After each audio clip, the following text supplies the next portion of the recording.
Hello hi అందరూ ఎలా ఉన్నారండి? ఇప్పుడు మనం సొరకాయ హల్వా అండి ఇది ప్రిపేర్ చేసుకుందాం. ఎలా చూసుకోవాలో ఒకసారి చూద్దాం. బోరుగా ఉన్నది సొరకాయ అంటారండి, రౌండ్గా ఉన్నది ఆనపకాయ అంటారు. దీన్ని ఇప్పుడు మనం కట్ చేసుకోవాలి.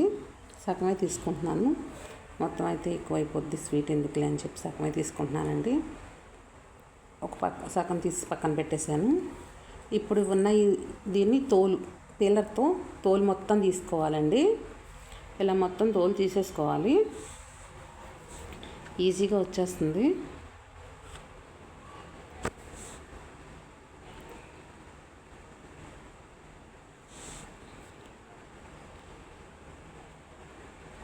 ఈజీగా డైజెస్ట్ అవుద్దండి. ఆనపకాయ హెల్త్కి కూడా మంచిది, చలవ చేస్తుంది. దీన్ని ఇప్పుడు 4 చీలికల కింద చక్కగా కట్ చేసుకోవాలండి. ఇప్పుడు మనం ఇలా తోలు తీసిన దాన్ని కట్ చేసుకోవాలి,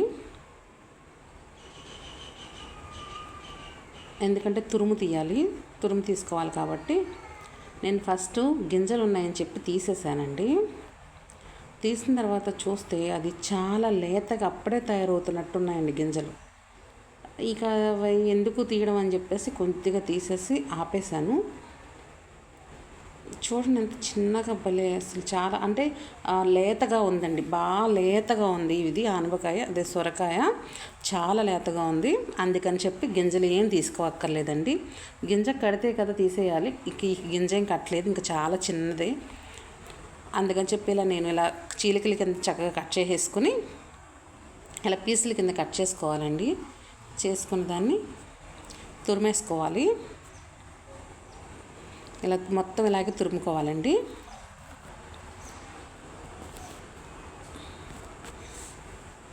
నేను మొత్తం ఇలా తురిమేసుకుని ఇప్పుడు నీళ్ళు కూడా పిండొద్దండి.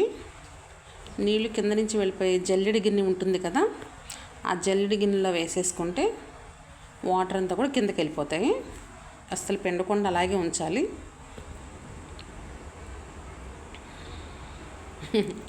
పిండొద్దని చూపిస్తున్నాను నేను దానిలో.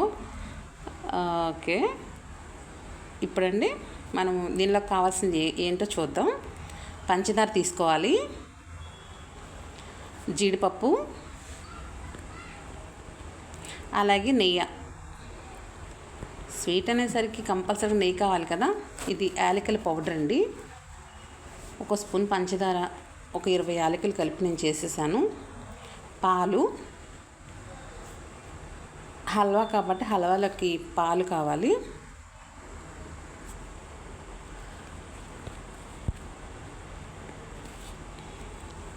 అలా పక్కన పెట్టేస్తే కొంచెం చాలా వరకు నీళ్ళు వచ్చాయండి. ఇప్పుడు ప్రిపేర్ చేసేసుకుందాం.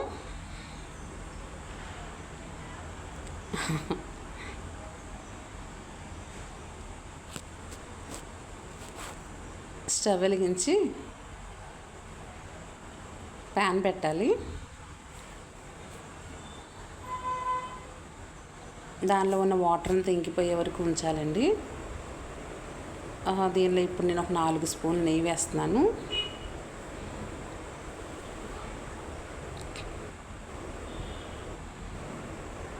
నాలుగు స్పూన్లు నెయ్యి వేసుకున్నానండి. జీడిపప్పు ఫ్రై చేసుకుందాం. ఇప్పుడు ఈ జీడిపప్పు ఫ్రై చేసుకుని వేరే గిన్నెలో తీసుకోవాలి. మాడిపోకుండా చక్కగా అన్నీ కూడా సమానంగా వేగాలండి. తీసేసాను, వేగాయి జీడిపప్పు. ఇప్పుడు ఈ బాండీలో, ఈ పాన్లో మనం తురుముకున్న సొరకాయ తురుము వేసేయాలి. నీళ్ళని చాలా వరకు చాలా వచ్చాయండి, ఇంకా మనం పిండక్కర్లేదని చెప్పాను కదా. ఇదంతా కూడా నేతిలో బాగా ఫ్రై అవ్వాలి. వాటర్ ఏమి లేకుండా, పచ్చివాసన రాకుండా ఫ్రై చేసుకోవాలి.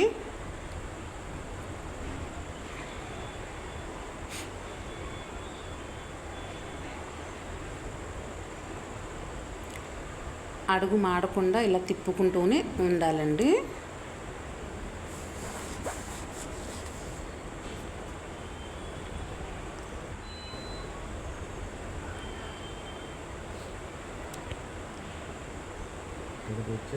ఆయిల్లో ఇది నేతిలో ఇది ఫ్రై అయ్యింది. ఇప్పుడు మనం ఉంచిన పాలు ఉన్నాయి కదా, వేసేసుకుందాం. దీనిలో పాలు వేసుకోవాలి.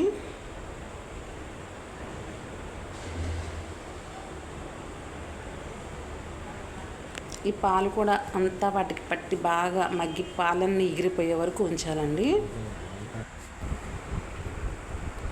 మనం చేసే దాన్ని బట్టి చక్కగా టేస్ట్, ఫ్లేవరు అన్నీ వస్తాయండి. అన్నిసార్లు ఒకే చేతితో చేసిన ఒకే టేస్ట్ రావాలని ఏం రూల్ లేదు. ఎందుకంటే ఒక్కొక్కసారి అటు ఇటు అవుతుంది. ఒక్కళ్ళే చేసినా ఎప్పుడు ఒకే టేస్ట్ రాదు.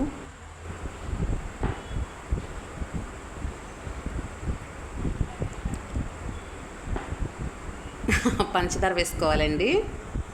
ఆ పాలన్నీ చక్కగా ఆ మిశ్రమానికి పట్టి ఎగిరిపోయాయి కాబట్టి ఇప్పుడు పంచదార వేసుకున్నాం. ఈ పంచదార కూడా మొత్తం కరిగి పాకమంతా వచ్చేయాలి. దగ్గరికి రావాలండి ఆ పాకం అంతా.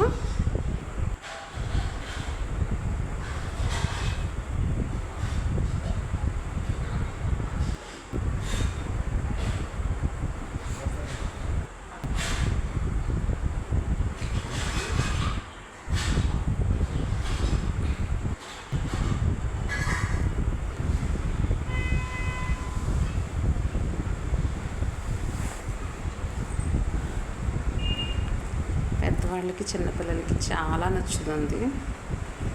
హెల్త్కి కూడా మంచిదే.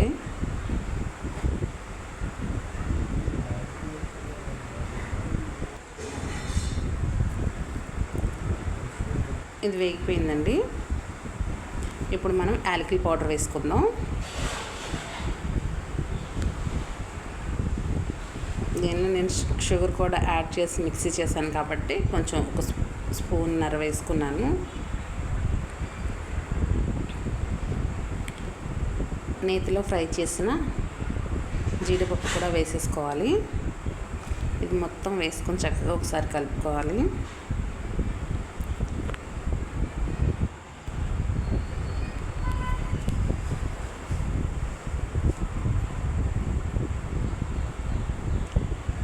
అయిపోయిందండి.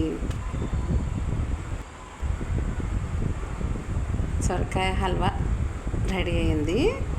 చూస్తుంటేనే యమ్మీగా ఎప్పుడు తినేద్దామా అనిపించేటట్టుంది కదా. ఇది మీకు నచ్చితే ఒకసారి మీరు కూడా ట్రై చేయండి. ఎలా వచ్చిందో నాకు కామెంట్ పెట్టండి. లైక్ చేయండి అబ్బా, అందరూ చూస్తున్నారు కదా, అందరూ కూడా చూస్తున్న వాళ్ళు లైక్ చేయండి మర్చిపోతూ.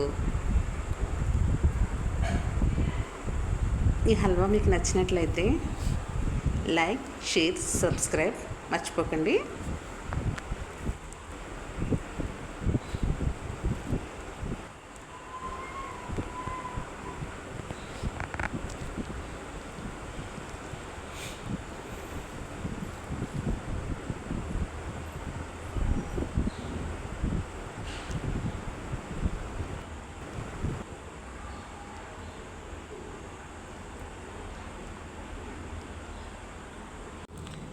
బాయ్ అండి, అందరికీ మళ్ళీ కలుద్దాం.